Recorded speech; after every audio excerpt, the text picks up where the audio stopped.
Welcome to IsoEnergy Limited's conference call announcing the acquisition of Anfield Energy. As a reminder, all participants are in listen-only mode and the meeting is being recorded. After the presentation, management will respond to questions. You may submit questions at any time today using the window on the webcast. I would now like to turn the conference over to Mr. Philip Williams, Chief Executive Officer and Director of IsoEnergy, and Mr. Marty Tunney, Chief Operating Officer of IsoEnergy. Philip, please go ahead. Great, thank you. And thank you everyone for joining us today. We're very excited to announce the acquisition of Anfield Energy. It has been almost a year to the date that we announced the transaction between IsoEnergy and Consolidated Uranium. And the goal there was to create a multi-asset producer in the top jurisdictions in the world. Today's acquisition of Anfield is a continuation of that strategy, and we're securing additional near-term U.S. uranium production, and importantly, the Shootaring Canyon Mill. And the picture on the front cover of the slide presentation here that you can see it really tells the story.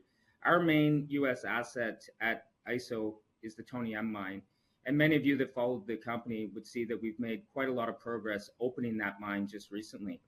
And that mine was originally built and for the ore to be sent to the Shootaring Canyon Mill, pictured in the bottom, that's currently owned by Anfield Energy. The projects are 4 miles apart, built together, and the ore from Tony M was meant to go to Shootaring. It was always meant to go to Shootaring Canyon. Now we're combining these projects back again together, and that's on top of the additional projects in the Anfield portfolio that have near-term production and development potential. Let me walk you through the story. First, just go through the typical disclaimers. We will be making forward-looking statements. As mentioned, my name is Philip Williams. I'm the CEO of IsoEnergy, and with me today I have Marty Tunney, the COO. Let's start with the transaction rationale. I think there's a lot of important points here to be made. First off, and as we talked about at the beginning, this transaction is expected to expand our near-term U.S. production capacity. Again, we have past producing mines, we have development projects, all located in great jurisdictions in the Western U.S. And now we have the Shootaring Canyon Mill, which is one of only 3 licensed conventional mills in the United States. Anfield has recently submitted an application to expand the capacity of that mill from 1 million pounds to 3 million pounds per annum. We're going to continue on with that expansion. As well, in ISO, by virtue of our partnership with Energy Fuels, we have guaranteed access to the White Mesa Mill for our existing projects.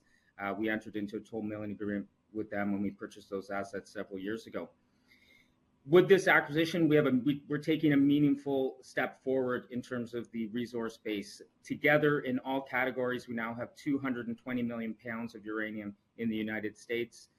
And you'll see as we go through the slide deck, these projects are very complementary, not just Tony M going to Shootaring Canyon, where it was always supposed to go to, but several of the other projects are located in close proximity, and we expect to realize a lot of operational synergies from putting these projects together.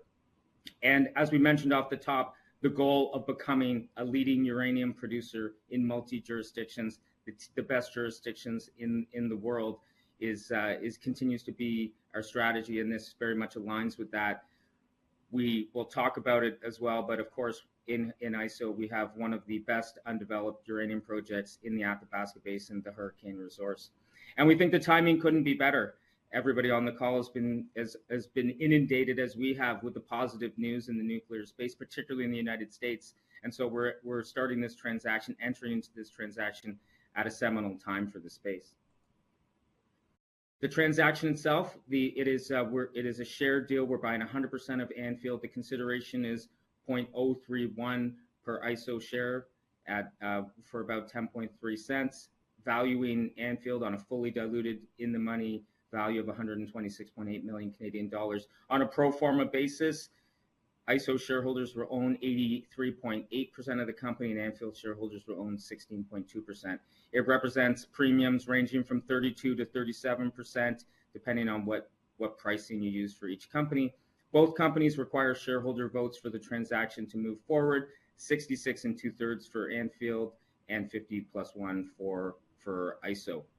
We also need customary approvals from the various regulating bodies, the TSX, TSX Venture, and CFIUS approval. As part of the transaction, we got voting support agreements from major shareholders of both companies, including Encore Energy on the Anfield side, management directors on the Anfield side, NextGen Energy and Mega Uranium, and management directors on the ISO side. We also advanced a bridge loan into Anfield as part of this transaction, and that's to continue the good work that the Anfield team is doing, advancing those assets, making various property payments, including a drill program that's underway right now at Slick Rock. Closing is expected in mid-December. Benefits to shareholders. We think there's great benefits for both shareholder bases. We've talked about the access to Shooter and Canyon Mill for ISO and the diversification that the acquisition provides.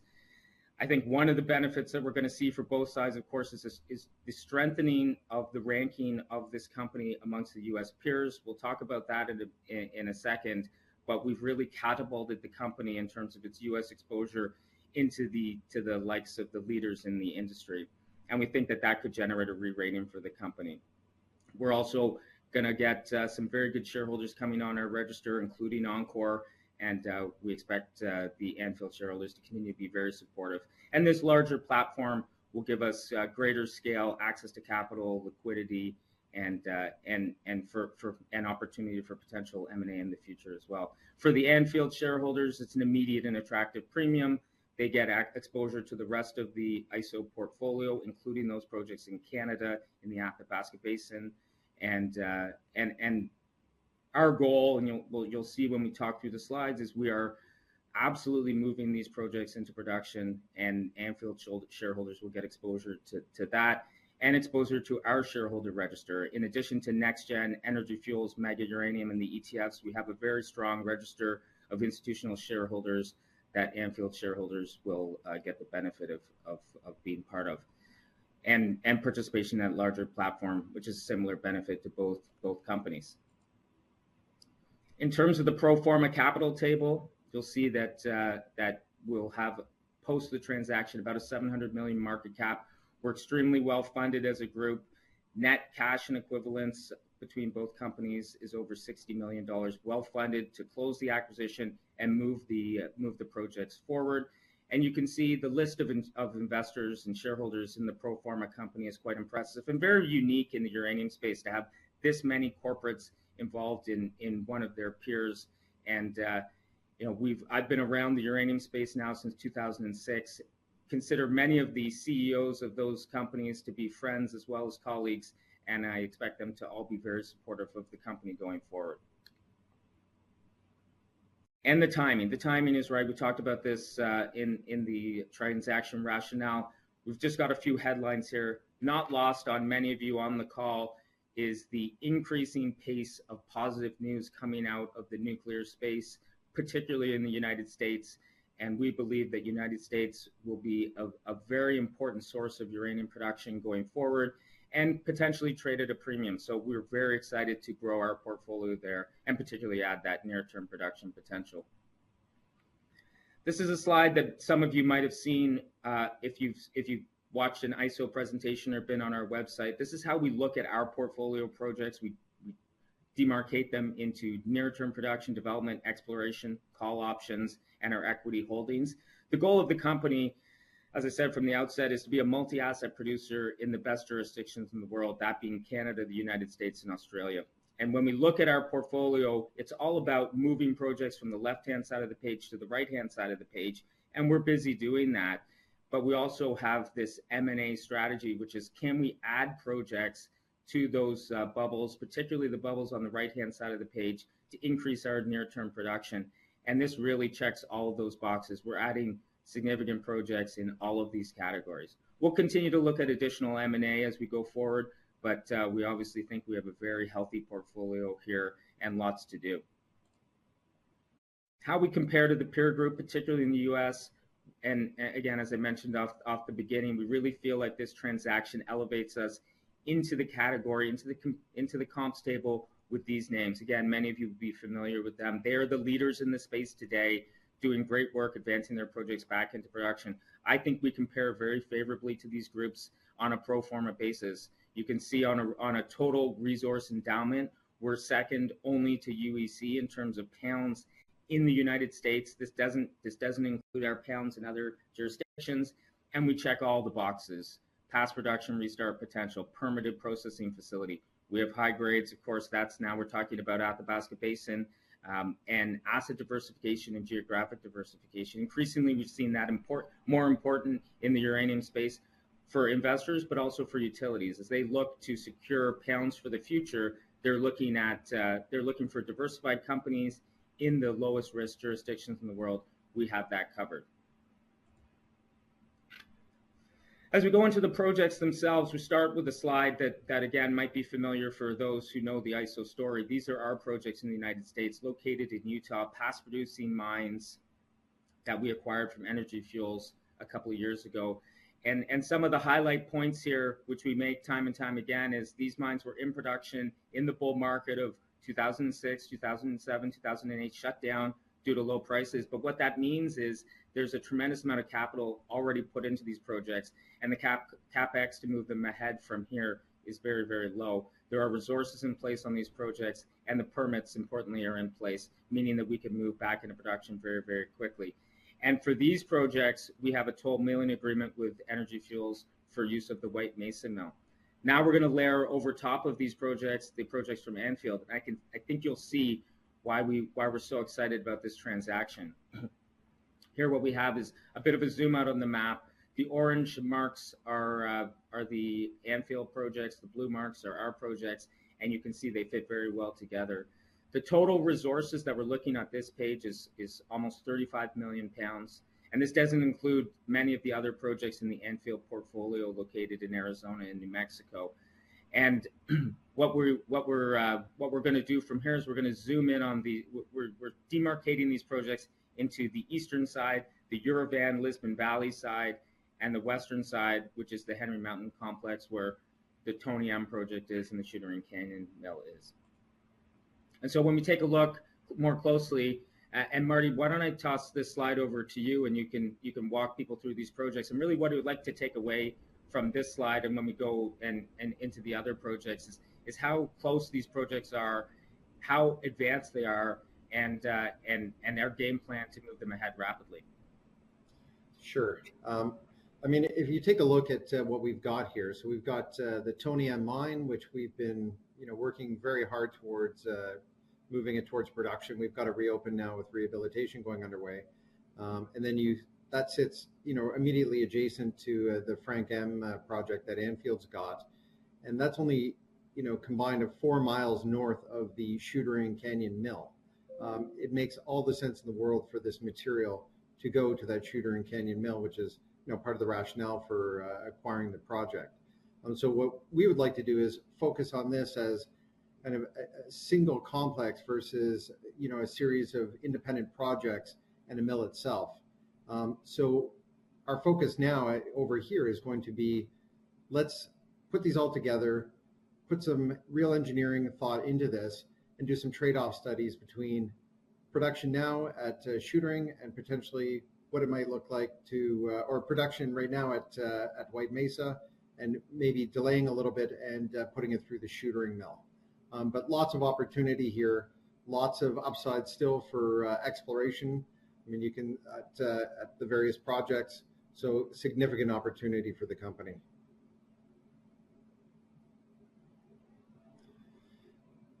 And so these projects were built together. I mean, the Shooter Canyon Mill was built to feed or to process the material at the Tony M mine. There's stockpiles sitting there on surface that had come out of the Tony M mine. Again, these are 4 miles apart, but ready to go. Currently, that Shooter mill has a licensed capacity of 750 tons per day for 1 million pounds a year of production. That's being upped to 1,000 tons per day for 3 million pounds of production annually. The buildings and infrastructure are in great place, and we're going to spend a lot of time figuring out what we need to do exactly inside the mill to move it forward. And we're about 12 to 18 months away from the radioactive materials license finishing its review. Just some photos from inside the mine. You can see, the type of condition the mine's in. Fairly good condition overall. There definitely are going to be some components in here that need to be replaced, but overall in very good condition. And we're going to spend the time to move this forward as expeditiously as possible. Alongside this permitting approval that we're waiting for, which is really just a restart license, we will be advancing the engineering studies and order of long lead items. So we look at this as the eastern half of the properties, really the Yervin Belt and Lisbon Valley. Yeah, I think this is some great synergies to be realized here. We've got a great operating team down in Utah right now, and I think we can take that team and put some of their efforts towards what we've now acquired in Anfield. We've got the Sage Plain Rim just up there to the north, which are our projects, and then just above that, we've got Velvet Wood. Velvet Wood is a very advanced project, higher grade than what we've got, thicker ore seams. So what that turns out to is lower cost mining on a per ton basis. Very exciting for us. This is something that they've been advancing the permitting there, really the permitted operating outline, so that they can do a restart here. And we think that we can start advancing this fairly quickly. And again, we're going to put our engineering thought into this in order to really advance this as quickly as possible.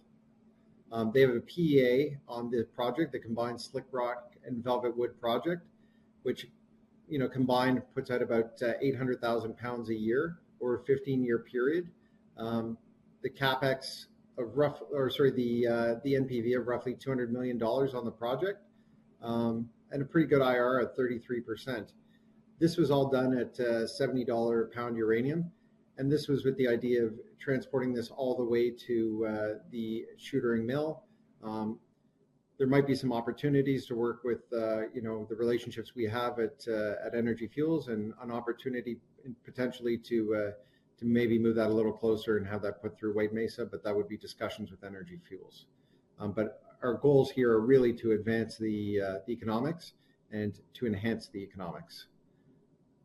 But again, 3,500 foot decline, well built and ready to be dewatered and ready to advance.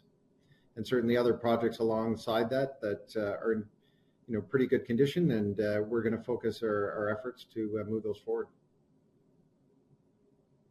So next steps, Marty? Yep, next steps. Again, I've talked about this, a comprehensive review of the Henry Mountain Complex, really to figure out the synergies between the Shootering Mill, Tony M mine, and the Frank M mine. Historical data review of Shootering, and determine what we can do there to push things forward and make it as economic as possible, including a full feasibility study and engineering designs. And then, multiple projects have the opportunity to update the mineral resources, including Slick Rock, where there's an ongoing drill program right now that Anfield announced earlier this week. Frank M, Marquez Juan de Foya. And Juan de Foya is something we didn't mention, but a significant resource down in New Mexico.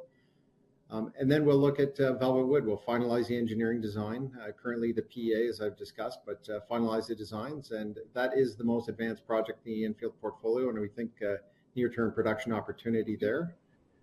And then expand the operations and development team to move these forward. And importantly here too is there's a significant number of secondary projects here, and we think that there is the opportunity to unlock lots of value here. Thanks, Marty. That is the story in the United States. We think this is transformational for our business there, but we don't want to lose sight of the projects that we have in Canada in the Athabasca Basin, and importantly for Anfield shareholders who aren't as familiar with the company. I'm going to take a second to talk about our projects. Our main project, of course, in the company, and which is located in the Athabasca, which is Hurricane. This is the world's highest grade published indicated uranium resource. You can see in the table there, it's 48.6 million pounds at 34.5% U3O8.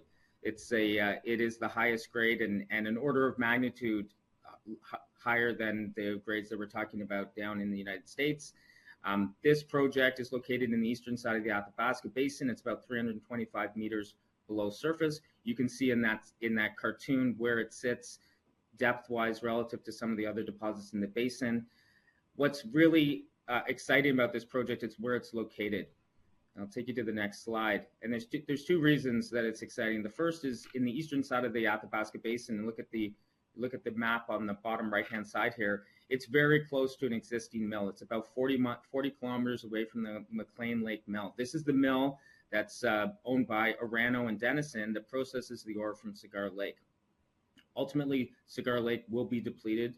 Cameco is talking about circa 2035 that Cigar Lake will run out of ore, and McLean Lake will be looking for additional ore. And when you look around the region of potential resources in trucking distance, what could go to McLean Lake, I don't think any stand out like Hurricane does in terms of its potential to go there. And it's not just for its own characteristics being as high grade as it is also because it's situated immediately beside a project called Dawn Lake, owned by Cameco and Orano. And you can see in the schematic of the deposit, this is a plan view here, the resource, and ISO made this discovery and drilled this resource up itself. The resource straddles a property border. On the other side of the border is the Dawn Lake project, owned by Cameco and Orano. And when you look at the aerial view, you can see what we've outlined in orange is our drill pads, and that makes up our 48.6 million pound resource. What we have in the blue is an outline of the Cameco and Orano drilling. And by our estimation, this has been the largest exploration program in both of those companies over the past year. And they've drilled out what looks like to us more resources than we even have on our side. We don't know the number specifically yet, but we think it's reasonable to assume that based on what their drill patterns are, they could have as much as 75 to 100 million pounds. And taken together, at 100 to 150 million pounds, that's the kind of size and scale at this grade that would justify a new conventional mine. And so we're very excited to see how things unfold on the other side of the border, and think there's tremendous opportunity for ISO and their shareholders to participate in one of the next big uranium development projects. On top of what we already know we have, we're very busy exploring the project. We finished an extensive summer drill program looking for new mineralization along strike to the east on our 100% owned ground from Hurricane. We're excited to bring those results to the market in the next few weeks and do a follow-up drill program here in December. We also have call option projects. So if you remember back to that bubble graph of all the projects in our pipeline, over the years, we've picked up two projects which have tremendous characteristics in their own right. We have the Coles Hill project in Virginia. It's the largest undeveloped project, or largest resource in the United States at over 160 million pounds of uranium. The challenge of this project today is that Virginia has a ban on uranium mining. We think that with everything that we're seeing in the market, and quite frankly, the supply and demand case that tells us that every pound of uranium that's known needs to come forward to meet demand, we think that this project has an important role to play. And we're working in the background, lobbying and talking to politicians in the state about overturning that ban and putting uranium mining regulations in place. Similarly, in Quebec, we have a project called Matouche. This is the highest grade indicated resource outside of the Athabasca Basin at almost 1% in that category. A tremendous project, over 28 million pounds with lots of exploration potential. This project has had over $100 million spent on it in the past, ran into some challenges over a decade ago where the previous owner was not able to get support from the First Nations to advance this project. Again, here we're doing a lot of work on the ground, building relationships with the local community, doing small work programs with an ultimate view to hopefully partnering with the First Nations there and seeing if we can advance this project. We don't think there's a lot of value in our stock price today for these assets, but again, in this environment where every pound of uranium is required, these pounds could unlock a tremendous amount of value for our shareholders going forward. In terms of the team, I think that it's really important to discuss some of the people behind the company. ISO was originally spun out of NextGen. We have a lot of NextGen DNA. Of course, you saw they're a big shareholder of the company. They still have 3 people on our board that are on their board, including Lee Currier, the CEO of NextGen. Our chairman, Richard Patricio, is also on the board of NextGen, and Chris McFadden is the chairman of NextGen. And then we have a couple of other directors with tremendous experience in mining, finance, et cetera. And then on the team side, I think we have all the bases covered in terms of finance, in terms of mining and engineering, exploration, gentlemen with tremendous experience exploring for, finding, developing, mining uranium properties around the world. That ends the formal part of the presentation. We will, let's open the line up for questions and answers. Thank you. Once again, you may submit questions by using the window on the webcast. I would now like to pass the floor over to Mrs. Nisha Hassan, Investor Relations, who will be taking us through questions from participants. Thank you, operator. The first question, Phil, I'll pass it to you. Have the larger shareholders of Anfield given their support for this acquisition? Yeah, that's a good question. In fact, we did receive what's called a voting support agreement from IsoEnergy, the largest shareholder, and what that means is they will vote in favor of the transaction. We did get voting support agreements from management and directors of the company, so over 20% of the Anfield shareholders have already locked up for the transaction. Perfect. The next question, Marty, I will pass it to you. Given you now have a new center of gravity with the Shooter Canyon Mill, when do you see the mill ramped up to full capacity on an expanded basis? Please give a ballpark timeline. I assume the community is keen to get things going for their jobs and economy. Yes. So, yeah, I mean, the community is very keen to have that move forward. In fact, we had the county commissioner tour the recently reopened Tony M mine fairly recently, and they express their significant support for this. In terms of timeline, the permits were submitted to reopen the mill, and they were recognized as complete applications in July of this year. And that's about a 12 to 18 month timeline, which is a bit of back and forth between the company and regulators. And alongside of that, we would be advancing the engineering studies, long lead items, and designs, engineering designs. So, we're probably talking at a 2+ year exercise to get the mill reopened. Did I miss a component of that, or did I answer? Excellent. I'm going to get on to the next one. Okay, Phil, this one's for you. Congratulations on yet another accretive M&A. 2 questions. The first, does the acquisition of AEC mean any change to the so far close relationship between ISO and Energy Fuels? But I'll ask the next one as well. If the answer to one is no, are you planning any steps to reassure the market that Energy Fuels doesn't perceive this acquisition of the Shooter Canyon Mill as competitive? Yeah, look, you're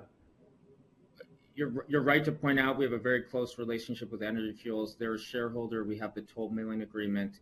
We really view this as an opportunity to work collaboratively with Energy Fuels on developing projects in this part of the world. Between us, we virtually own all the important projects, and as they look to ramp up White Mesa, I think we're also going to be an important source of feed for them. We've had numerous conversations with the executives over there, and they've been very supportive. And in fact, this is Mark Chalmers was on the board of Consolidated Uranium for quite a long time, and this was something that we talked about at length as we looked around the region and thought what might make sense for partnering with these assets going forward. So, if anything, I expect that the relationship could even be expanded on the back of this, and work collaboratively with Energy Fuels on being the 2 leading miners in this part of the world. Excellent. Okay, Phil, another one for you. Are you looking at other acquisitions in the Yerevan area to unlock more value? So look, not specifically right now. We've got, there's a lot here. I think I would like to compliment the Anfield team. They put together an excellent portfolio and they stewarded it through some very difficult times. There's a lot to dig into. One of the things that Marty touched on a little bit, which hasn't really been talked about for a long time in this part of the world, is exploration. We have a lot of land and this this part of the world has not been explored for uranium, new uranium, using modern techniques in a long, long time. So I think we've got a lot to chew on. We are, I think everybody would know, very opportunistic, and if something comes along that fits in with what we're trying to do, then we would certainly look at it. But right now, we're focused on getting this transaction closed and putting Marty and his team, toward moving the projects ahead and doing all the work that he has to do. Excellent. Okay, Marty, this one's for you. Will development of Tony M slow down now, will development of Tony M slow down now that you'll shift focus on shootering? Will a restart of the mill rely on Tony M only, or will you look for other sources of feed to justify a restart? Okay, I think what we're going to do here is look at that, as I said, as a whole. Shootering combined with Tony M, Frank M, Dineros, and do the economics of the whole process. And for us, looking at the work that's been done in the past by Anfield and their consultants, we believe that it's a go-forward decision. I guess the question is, do we continue to send the material right now as planned to White Mesa, or do we look at the economics of that and the trade-off and send it strictly to shootering? And that's something we're still reviewing, and we'll have to decide on. And I think, look, there's going to be lots of opportunities. There's other projects in the air that I'm sure would like to get access to a mill. So we're going to continue to evaluate other opportunities that are presented to us, and whether that's part of the spoken hub, but we'll see. And just to add to that, I think the whole point of this transaction and the way we operate this business is to keep our options open. Tony M is now, the mine is open.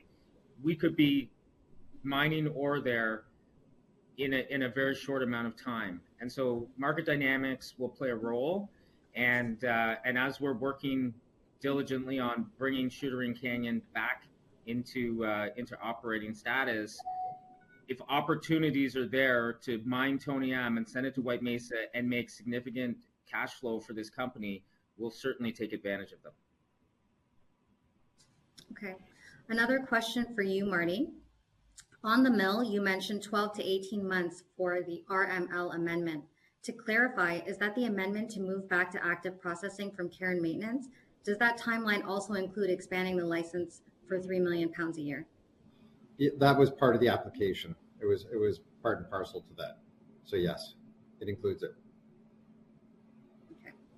Another one for you, Marty. Can you please quantify the savings in miles traveled for Tony M if Shootaring instead of White Mesa, and Velvet if White Mesa instead of Shootaring? And what shipping cost per mile have you been assuming?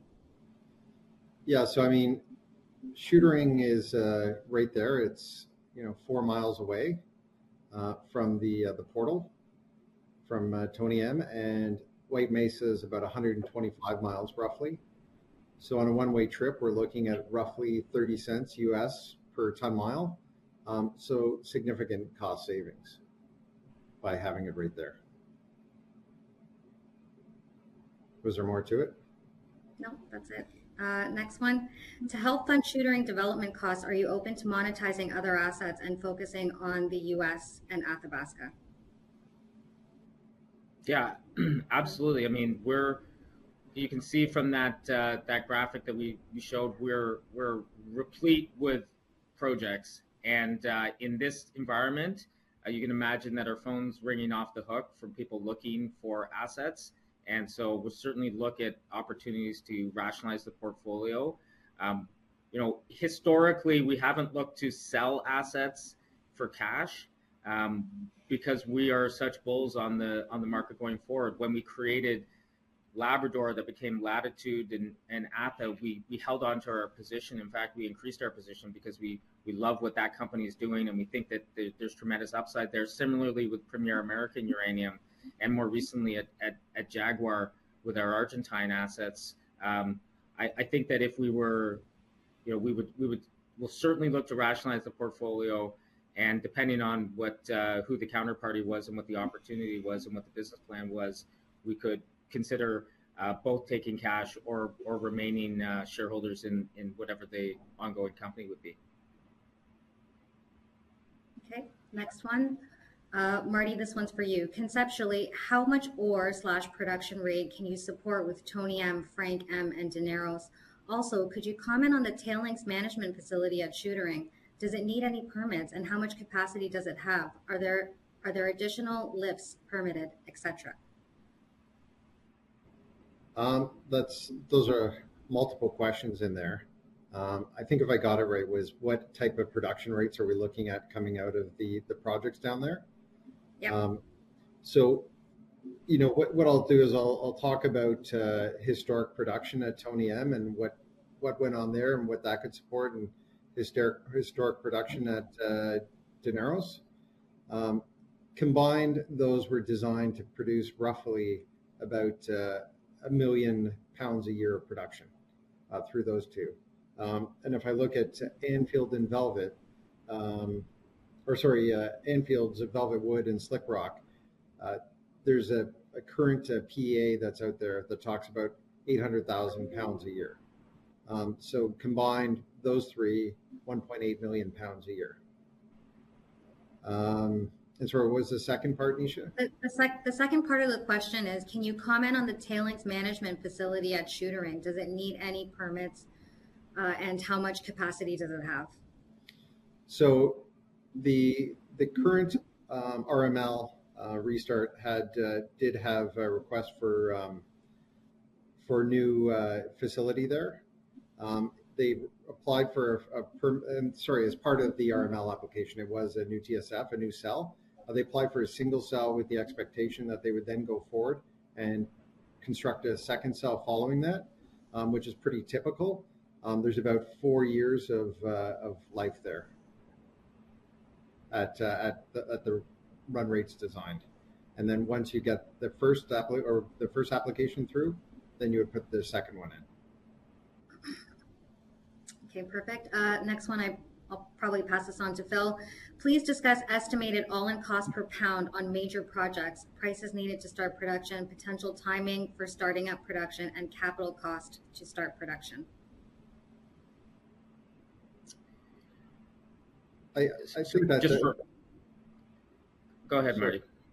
I was going to say, you know, there's only been one engineering study that's out in the market that has the information available to be released, and that is the PA that Anfield put out. Their cost of production is really more on a per ton basis, which is, you know, probably the more appropriate way to look at it. And the OPEX cost for that is all in about $244 a ton. And if you're looking at roughly £5 a ton, you can kind of break it out that way. And sorry, was the other part of that? Potential timing for starting up production. So, we talked about it. Right now, we could actually be in production at Tony M. We're fully permitted there to move forward. And I think Phil covered it, that if the prices really spiked, we could, immediately start delivering feed to White Mesa. And then when they're ready to run it through the mill, we're ready to go. But currently our thoughts are step back, take a look and view that as one comprehensive unit over on the western side. At Velvet, it's permitted. There's an application to basically go into restart with the permitted operating outline. We could be dewatering and refurbishing the mine as early as kind of late H1 next year. So not that far away. And production probably within, 18 to 24 months. Okay, perfect. Marty, can you comment on the vanadium credits you will now get with various Anfield assets? Maybe I'll leave this to Phil. I mean, look, vanadium has been an important part of uranium mining, particularly in the Uravan district. Vanadium prices are down relative to where they've been in the last few years, but there's a vanadium circuit at White Mesa, so we can recover vanadium from and we do have vanadium in some of our projects over there as well as the Anfield projects. we're constructive on the future for vanadium, particularly in battery storage. And so, I think that could play an important role in the economics here. I mean, I would highlight that even in the economic study that Anfield did, they used a uranium price of $70. We think it's going to be dramatically higher, notwithstanding the vanadium price is a bit higher in their study. We do think that could be an important part of the story going forward. But these projects largely stand alone on the uranium side, especially where we can see that going. Okay, here's a question regarding the toll milling agreement at White Mesa. Will the toll milling agreement at White Mesa apply to the company IsoEnergy or specific mines? Will the new mines automatically fall under the existing agreement, or will you need to renegotiate with Energy Fuels if you want to ship ore from the new mines? The answer is the toll milling agreements that we have are very specific for the mines that we purchased from Energy Fuels. They do not cover any additional projects. So we would have to enter negotiations with Energy Fuels and ask them to bring in the new projects. Okay, and one last one. What is the cutoff date for Anfield shareholders to participate in the amalgamation? Well, listen, we haven't set the dates. In fact, I can call up the timetable here. We don't have the exact dates for the record date or the mailing dates, but generally we're looking to close in early December. Not exactly sure what participating means, but Anfield shareholders will get information. They will get a circular. They got all the information they need to vote, and we'll give those dates out as they're firmed up in the next week or two. Okay, excellent. So that concludes the question and answer session. Phil, I'll turn it over to you for closing remarks. Sure. Thanks, everyone. I really appreciate you coming and listening to us. We're very excited, of course, with this transaction. Hopefully we articulated how synergistic these assets are for us and the opportunities that we have in front of us. We're going to work diligently to review those opportunities and come back and update the market regularly on our progress and where the plans are. And we just couldn't be happier with what's happened in the market and think that the timing of this transaction vis-a-vis what we're seeing on the ground in terms of support for nuclear power and then ultimately what's going to happen to uranium prices, we think we're poised in the space.